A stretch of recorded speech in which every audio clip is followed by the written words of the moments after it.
IVF అంటే ఏంటి ma'am? IVF అంటే in vitro fertilisation. So IVF ఎందుకు చేస్తాము? ఇప్పుడు ఫర్టిలైజేషన్ అంటే ఏంటి? ఇప్పుడు నార్మల్గా ఇప్పుడు ఒక ప్రెగ్నెన్సీ అవ్వాలంటే అక్కడ అమ్మాయిది ఎగ్ హస్బెండ్ స్పర్మ్తో కలవాలి. ఇది నార్మల్గా మాకు బాడీ లోపల అవుతుంది. అమ్మాయిది ఎగ్ విడుదలైనప్పుడు హస్బెండ్ది స్పర్మ్ వెళ్ళి ఎగ్తో కలిపి ఒక భ్రూణ ఏది తయారవుతుంది. అదన్నీ అమ్మాయిది ట్యూబ్లో, ఇప్పుడు గర్భపక్కలో 2 ట్యూబ్స్ ఉన్నాయి, ఇదన్నీ ఒక ట్యూబ్లో జరుగుతుంది. ఇప్పుడు కొన్ని మందికి న్యాచురల్ ఇది ఎప్పుడు అవ్వట్లేదు. ఇది మేము ల్యాబ్లో చేస్తాము. ఇన్ విట్రో ఫర్టిలైజేషన్ అంటే ల్యాబ్లో ఫర్టిలైజేషన్. సో ఎగ్ని మేము బయట తీసి స్పర్మ్ని బయట తీసుకొని ల్యాబ్లో కలిపి ఎంబ్రో తయారు చేస్తాం కదా, ఆ ప్రొసీజర్కి మేము ఐవీఎఫ్ అని చెప్తాము. అసలు ఈ ఐవీఎఫ్ అనేది ఎవరికి ఎక్కువగా అవసరం అంటారు?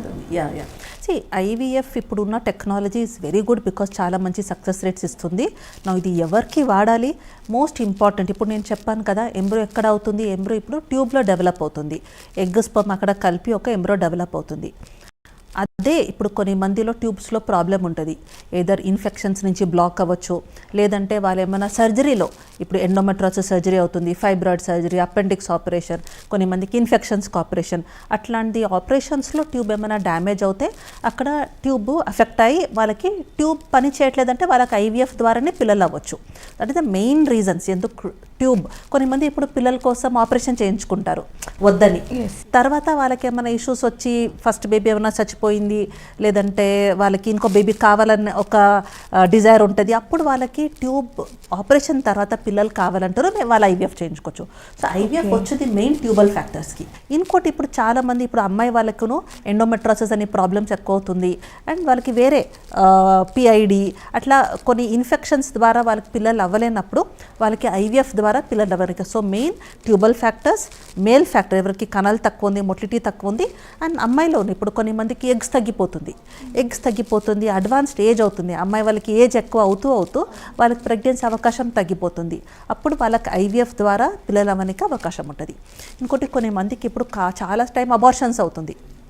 అబార్షన్స్ ఎందుకు అవుతుంది? ఇప్పుడు కొన్ని మందికి పిండ ఇది ఉంది కదా, అది మంచిగా ఫార్మ్ అవ్వదు, వాళ్ళకి న్యాచురల్గా మంచి హెల్తీ బేబీ యూట్రస్లో లేదంటే అది యూట్రసే తీసేస్తుంది.